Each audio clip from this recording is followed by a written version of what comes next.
자, 이어서 작전주 보도록 할 텐데 여러분들이 이제 나이키와 아디다스와 나이키 쪽에서 뭐 신고 계시거나 뭐 입고 계시거나 선호하는 좀 브랜드가 있으신가요? 오늘의 작전주는 아디다스가 웃을 때 함께 웃는 기업을 골라봤습니다. 바로 화승 엔터프라이즈라는 이제 기업을 골랐습니다. 화승 엔터프라이즈. 세 가지 키워드를 한번 보고 될 것 같은데 이 화승 엔터프라이즈와 관련한 것은 크게 세 가지였습니다. 첫 번째는 아디다스라는 키워드, 두 번째는 대만, 그리고 세 번째는 금리 인하. 이렇게 세 가지의 초점을 좀 맞춰서 화승 엔터프라이즈라는 걸 이제 펼쳐 나가 볼다 이렇게 말씀을 좀 드리겠습니다. 화승 엔터프라이즈 하면 그 화승이라는 게 딱 눈에 일단 들어오죠. 화승 하면은 그렇습니다. 아마 연배가 좀 있으신 분들은 알 텐데 바로 그 화승입니다. 기차표 교무신 생각나시죠? 기차표 교무신, 월드컵, 르카프 뭐 이러면서 한 80년대 처음 막 나이키 이렇게 브랜드 들어올 때는 거기에 뭐 이런 데다 나이키를 막 실내화에다 그리고 뭐 그러지 않았었습니까? 이제 그 정도 최초의 열풍을 주도했던 이제 그런 OEM 업체죠. OEM 업체인데 그 뒤로는 이제 IMF 외환위기 이후에 많은 사건들이 좀 일어나서 바뀌고 뭐 좀 있었습니다.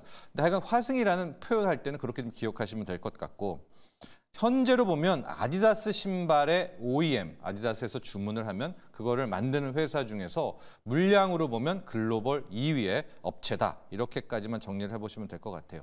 하고 화승그룹, 이 정리를 좀 해보면 표를 제가 하나 준비를 했거든요. 왜냐하면 화승을 쳐보시면 화승 인더스트리도 상장돼 있고요. 화승 코퍼레이션도 있고 화승 엔터프라이즈도 있는데 자, 저게 뭘까라고 할 텐데 일단 저 화승에 대한 지배구조 그림을 좀 보면 정점에는 역시 뭐 총괄 부회장이 있고요.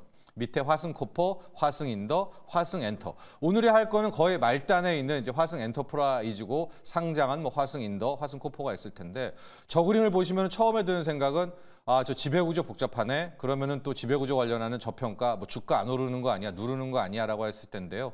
제가 저 지배구조 그림을 그린 것은 이미 저 현 씨의 오너 집안의 승계가 완료가 됐다라는 겁니다. 그렇기 때문에 현재로서 지배구조는 완전히 게임이 끝난 화승 전반적인 그룹이다라고 볼 수가 있겠고 이제는 크게 화승 인더 밑에서 지배를 받는 화승 엔터프라이즈 두 개를 기억하시면 될 것 같은데 사업은 화승 엔터프라이즈가 전적으로 한다. 이렇게 돼서 그룹의 승계가 마무리됐다라는 것이 우리 이 국내 증시에서는 상당한 강점입니다. 왜냐하면 저 승계가 마무리 안 되면 막 또 누굴 누르기도 하고 삼자 배종 유상증자도 하고 막 이런 상황들이 많이 나오지 않습니까? 그런데 현재 화승 관련한 부분들은 깔끔하게 코퍼레이션, 인더, 엔터프라이즈로 뭐 아예 정리가 됐다라고 이제 생각을 하시면서 화승 코퍼레이션 쪽으로 가면 될 것 같은데요.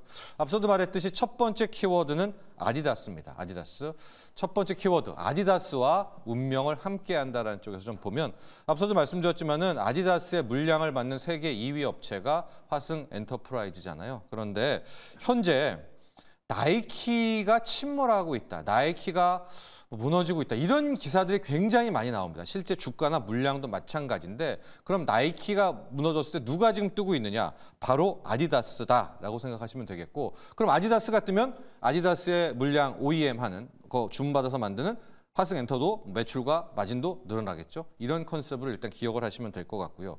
과거에도 거의 비슷한 양상을 보였었습니다. 왜냐? 2015년, 16년, 17년 때 당시를 보면 아디다스가 정말로 인기가 많았었거든요. 당시에 다시 돌아가 보면 그때 이 화승 코퍼레이션도 엔터프라이즈도 가장 좋았던 호황기를 좀 누렸었는데 이후부터 주가도 그렇고 회사도 그렇고 화승 엔터프라이즈가 이렇게 무너졌거든요. 그거는 또 아디다스가 힘들어진 그런 상황도 함께 있습니다. 특히 2020년, 21년에는 코로나 터지면서 이제 베트남 공장 뭐 이런 쪽 해외 공장에서 물건 많이 만들거든요. 이 화승 같은 경우에. 근데 공장 다 문 닫으면서 이제 힘들었던 시절이 있었고 코로나 끝나고 이제 사람들 본격적으로 외출하면서 이제 뭐 신발 사나라고 하는 사건 과중에 아디다스는 그 유명한 이제 래퍼 카니에 웨스트 사건이 펼쳐지게 되죠. 카니에 웨스트가 지금 이름은 또 뭐 예로 바뀌었다던데 제가 편의상 모르시는 분들도 있을 텐데 너무나도 유명한 래퍼이자 인플루언서이자 뭐 패션 쪽에서 뭐 유명한 이제 카니에 웨스트가 너무나 옷도 잘 입고 하니까 아디다스가 카니에 웨스트와 함께 계약을 맺어서 공동 브랜드도 만들고 엄청나게 잘 팔렸습니다. 그래서 이지 모델이라고 해서 아마 아디다스 신발 좋아하시는 분들은 약간 천 모양으로 된 이제 그거를 개발해서 잘 팔렸는데 카니에 웨스트가 왜 아디다스에게 이런 엄청난 폭탄을 투여했느냐? 그 문제 발언을 하죠. 뭐 다 말씀드릴 수는 없고 유대인 비하를 하면서 이제 나치 찬양하는 쪽에 뭐 인종 차별적 발언 등등을 하게 되는데 뭐 잘 알다시피 세계적으로 유대인을 건들면 이제 문제가 커지잖아요. 그래서 본격적으로 이 화살이 카니에 웨스트가 아니라 카니에 웨스트의 그 이지 브랜드 뿐만이 아니라 카니에 웨스트랑 전속 계약을 맺은 아디다스에게 화살이 돌아가서요. 2022년, 23년 정말 최악의 1년 반을 보내가 되고 실질적으로 만들어 놓은 저 카니에 웨스트의 이지 모델을 하나도 못 팔았습니다. 저거 그냥 재고로 다 썩혀가지고 그냥 벌어버리는 그런 사건이 오면서 아디다스라는 회사 자체가 31년 만에 처음으로 거의 800억대 적자를 기록하는 독일 아디다스 본사가요. 그런 사업까지 왔으니까 당연히 아디다스가 저 정도 타격을 받았는데 그 OEM 물량 받는 화승 엔터프라이즈도 타격을 받았겠죠. 작년 한 해 내내 공장 거의 절반 정도 멈추고 뭐 돌리지도 못했죠. 물건을 다 재고 떨이를 처리해야 되니까. 그런데 작년 말을 기점으로 저 카니에 웨스트 관련한 이지 저 재고 모델을 다 털어내고요. 재고 조정이 마무리돼서 올해 1월부터 본격적인 공장 가동률을 봤더니 90%, 뭐 95%까지 다시 공장이 돌아간다고 합니다. 딱 이 대목에 나이키가 또 침몰하고 있잖아요. 그러니까 아디다스가 뜨고 그래서 올해가 바로 이제 아디다스가 다시 튀는 원년 또 이 화승 엔터프라이즈가 또 감치가는 원년이다 이렇게 볼 수가 있는데 주가를 한번 보시면은요. 그동안에 저 아디다스 주가와 화승 엔터프라이즈 주가가 거의 똑같았습니다. 그래서 따라가는데 지금 좀 보면 2023년 중반부터 아디다스 주가는 먼저 지금 튀어 올랐거든요.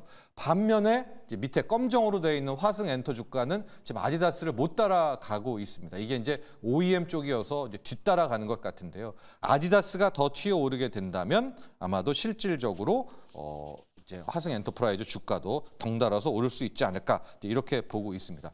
자, 이게 이제 첫 번째 아디다스와 화승 엔터프라이즈에 함께 가는 아디다스의 키워드였고요. 두 번째 키워드는 앞서서 대만이라는 이야기를 했었잖아요. 저 대만은 왜 나왔는가? 현재 아디다스의 물량을 받는 80%는 대만의 UN이라는 기업이 받아가고 이제 20%를 화승 엔터가 받아갑니다. 근데 지금 뭐 TSMC 이야기 나오고 트럼프의 대만 이야기도 나오는 것처럼 대만의 지정학적 리스크가 굉장히 좀 커집니다. 그래서 어쩌면 유럽 쪽에서도 이 대만, 유엔에 주는 그 물량을 줄인다. 뭐 한 80%의 물량을 70% 줄이면 그 나머지 물량을 받아갈 곳은 우리 한국의 화승 엔터밖에는 없거든요. 그래서 대만 뭐 비중이 줄어들면 반사이익적으로 물량을 화승 엔터가 받아가고 그러면 매출 실적도 좋아지는 이제 그렇게 로직을 이해하시면 되고요. 실제 원래 3위 업체 중국 기업이 있었는데 그거를 아디다스가 잘랐어요. 그때 화승 엔터도 꽤 많은 반사이익을 얻었던 걸로 봤을 때 대만 비중이 줄어나면 화승 엔터 또 좋다. 세 번째는 금리 인하라는 키워드를 꼽아봤고요. 금리 인하는 왜 뽑아봤느냐?